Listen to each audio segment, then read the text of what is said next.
Cricketer Ben Stokes has told the BBC that when he took a break from the game, he thought he may never play cricket again. The England Test captain has been talking about his mental health and reflecting on the court case where he was cleared of a fray following an incident in Bristol in 2017.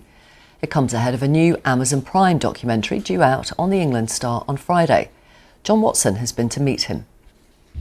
Because it feels, doesn't it, that your life has been a series of pretty significant moments. You think about the World Cup win, that Ashes innings, what happened in Bristol and the court case that followed, and then potentially quitting the game altogether. It does read a bit like a Hollywood script. It's no surprise that a Hollywood director potentially wanted in on this one. Yeah, it was important to me that I gave my everything that I possibly could and gave the best account of not only the moments that I'll look back on with very fond memories, but also the things that have been a real challenge in my life up to now, and be really open and honest as I possibly could.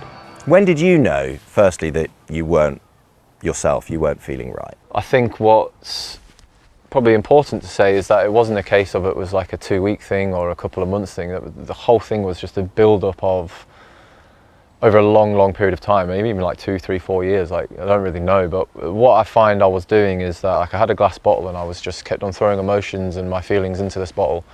The more I was doing of that, the more the bottle was filling up, to eventually where it got too full and then just exploded. And that was me when I decided that, well, sort of, I reacted in the way I did and felt like, no, I need to get away from here. Your wife talks about the highs and lows that you've been through in 11 years of marriage.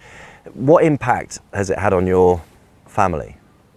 Obviously, Claire has a part in the film where she speaks about the Bristol incident in particular. And she makes a great point.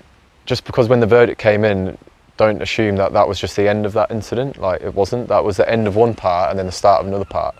And, you know, still, that Bristol incident will still have an effect on my life, our lives in the future. Like, just an example, like, we're gonna have to sit our kids down one day and tell them what that was all about, because when they get older, no doubt people are gonna ask them about it, and we don't want them to be in the dark about that incident and then to come home and be like, well, what's this thing that happened in Bristol?